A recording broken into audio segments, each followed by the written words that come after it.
So Jurassic World Rebirth has been in cinemas for 3 weeks now, and since we've all had plenty of time to go ahead and watch the movie now, the people behind the production of Jurassic World Rebirth are starting to release some deleted concepts of the movie. For these deleted concepts, very similar to Jurassic World Dominion, we get an early scope about what they intended to do for the movie initially. And for this video, there's a lot to discuss about some deleted scenes, and possibly even the fate of the Jurassic World Mosasaurus. So if you're excited for today's Jurassic World Rebirth video, go ahead and press that like button and don't forget to subscribe for your daily dose of Jurassic content here on YouTube. But for now, let's get into the latest images from Jurassic World Rebirth. So first up, we're going to take a look at some alternate starts for the prologue of Jurassic World Rebirth. You know that moment where we finally get to go to Isla St. Hubert and we get to check out the D-Rex breakout sequence? Well, there was actually a lot more to this story. So in the first deleted image here, we seem to have a prologue showcasing some tribal people on this island. Now we do actually know that Isla Nublar had these tribes, but these were hundreds of years ago. So the fact that this movie was going to open with not just the monkeys showcased on Isla St. Hubert, but also the locals of the island, honestly, I think that would have done really well. It would have been something really cool and a nice callback to Isla Nublar. We get another new storyboard image of one of the Spinosaurus attacks on a boat. I think this is pretty much very similar to what we ended up getting. But the next one I want to talk about is this prologue image, where again we get to see the facility of Isla St. Hubert, but we also get to see some kind of ridged dinosaur, I believe. It's very hard to make out what that is because this is just a black and white sketch, but that might be something there as well.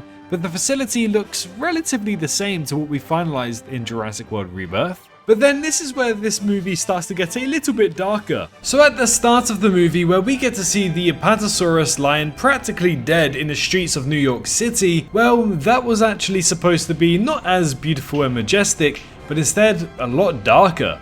In this deleted image right here, we can see that there is an Apatosaurus blocking the highway, but we can also see a tail, and only a tail, being airlifted away. So it seems as though they actually intended to cut this dinosaur into pieces to make it easier to airlift to other places. Now, I don't really know how exactly that would have gone down in the crowd, but personally speaking, I feel as though it's right that this was cut. As cool as it does sound to an extent, I feel as though the setting that it was in, it just didn't really fit that type of vibe. So I think having, this whole scene of a dinosaur on the mainland to then get cut up in pieces and have it a little bit more gory, I don't think that would have gone down very well, and I don't think it would have fitted the aesthetic at that moment in time in the movie either. So it seems like this movie was actually supposed to be just a little bit darker than what we got. But the next few images are actually a lot more interesting and may actually reveal the fate of the Mosasaurus. The first image I want to talk about right here is an image that seems to be some sort of autopsy for the Tyrannosaurus Rex. Now, the first things I do want to point out here is that it says HYB and PRO, which could stand for Hybrid Program 2308, which is the specimen name. And we also have the date of this as well. And it's dated as what I believe to be 0508-2007. So this is long before the Scorpius Rex, the first successful hybrid in the timeline, was ever made. Now, this is a Tyrannosaurus Rex, so this does imply that maybe Rexy wasn't the only one kicking about at this time, and maybe even Ember, which I believe is the official name of the Rebirth Rex, was alive since at least 2007 as well. But we also get some more specifications of this dinosaur, but I believe the way that we've pointed out things, or the way that the scientist, whoever wrote this, has pointed out things on the autopsy, it goes to show that they're pointing out specific things and specific traits to create a hybrid, aka the Indominus Rex. And of course, as we know, some failures did happen, and eventually we got the D-Rex. But this is where I want to talk about the next one, because this one interests me a lot more. Here we have, once again in the year of 2007, Hybrid Program 9301, I believe. And this is a four-legged Dilophosaurus. Yes, that's right, a four-legged Dilophosaurus. Now, personally speaking, I'm not a huge fan of the mutants, or at least to an extent where the mutants are so different, they basically create a brand new species overall. For me personally, I feel as though it would have been a lot better to have these mutants basically look like these dinosaurs, but have some warts all over their face, make them feel very heavy and struggling to breathe, they salivate a lot. I think that's probably the best way. Even just having small, minute deformities that you can tell isn't quite right. Something like that would have been a lot better. And that's what I mean with this Dilophosaurus. A quadrupedal Dilophosaurus would have been such a cool thing to see. Now I know some fans are definitely going to hate to see something like that, but given the idea of what mutant dinosaurs are in this franchise, I don't think that this is too far-fetched, and it would have been very, very cool. The next image here, we get to see the facilities on Isla Saint Hubert. We get to see a few books. Some of them are actually created by InGen themselves, and one of them even has the name Kep on it, which is the writer of Jurassic World Rebirth. But this facility showcases a map in the background, and that is the map of Isla Saint Hubert, or shall I say, the map of Research Site C. When we zoom in, we can see that it does say InGen Facility Overview of Isla Saint Hubert, Research Site C. So after all of these years, having Isla Nublar as Site A, Isla Sorna as Site B, and we've been asking, is there a Site C? What is Site C? We finally have our answer. Isla Saint Hubert is officially the Site C that we have been waiting for decades now. Albeit it's not quite the Isla Muertes that we were expecting, and honestly, having Isla Saint Hubert as Site C does throw a little bit of confusion into the works, because then you're starting to think, why did Hammond decide to rent out the rest of the islands? There's literally 4 other islands in that archipelago that are just not being used. Yet he still decided to lease them for 99 years. So at least one of them being Site C made a lot of sense. Isla Muertes, Isla Matanceros, Isla Tacaño, you even have Isla Peña, but Isla Peña is a very, very small island. But the other 3 certainly could have easily been Site C, but no, they decided to make Isla Saint Hubert as Site C instead. Either way, it's really nice to finally see the official Site C in Jurassic canon. But now we move on to storyboards and some images taking place in this world. Now unfortunately, Jurassic World Rebirth isn't the movie that loads of us expected to happen after Jurassic World Dominion, at least seeing these dinosaurs and humans still interact in the same nature, and it was very disappointing when David Kep came out to confirm that after Dominion, he was kind of lost for ideas about where to take this franchise next. So after hearing that, a lot of us were very concerned and very upset. But these images, this storyboard specifically, showcases what we wanted for a while.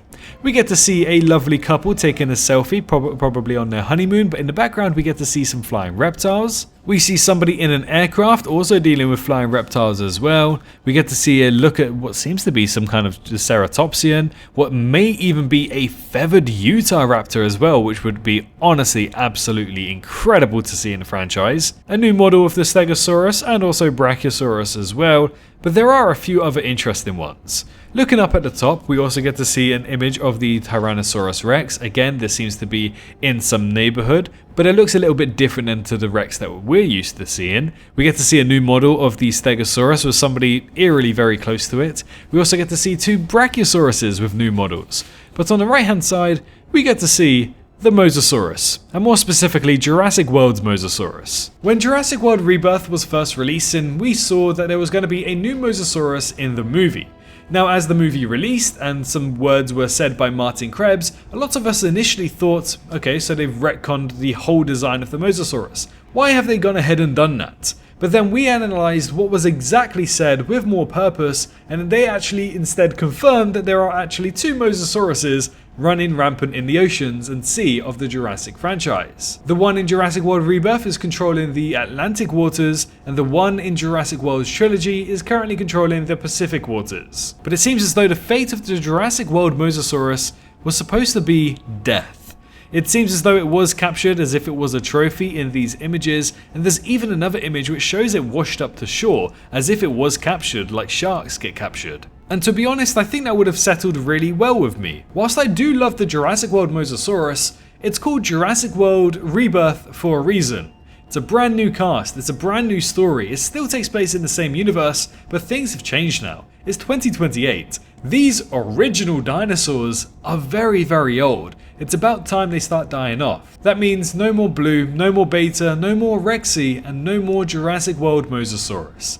And I think as though seeing one of them die off would have been very painful to see, but also very understandable. It's one of those bittersweet moments for the franchise. I'm not too sure how that would have gone down directly for most of the fans, but for me it would have unfortunately sat right with me, but with a sour taste. The next images we have here shows that the Elasmosaurus was at least thought of for Jurassic World Rebirth, which is really nice considering it was cut from Jurassic World Dominion.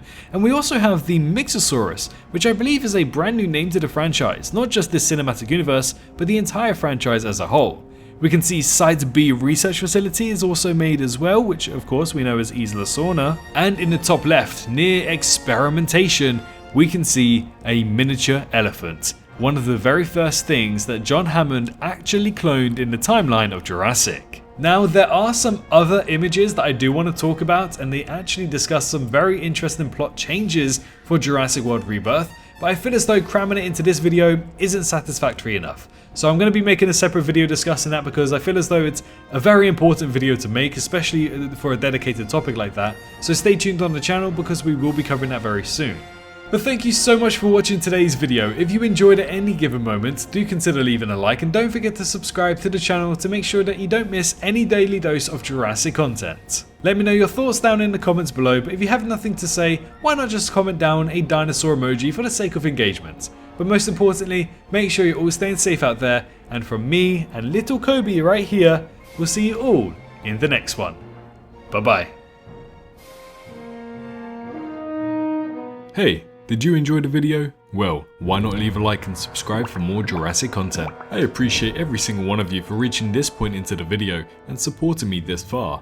If you wish to support me even further, then feel free to head on down to the description where you can find links to donate, my Patreon, and you can also press that join button to become a member here on YouTube and gain access to some awesome emojis. A massive thank you to all of the YouTube members for this month, as well as the amazing fans over on Patreon too. Your extra bit of support really goes a long way. But for now, I wish you a great rest of your day.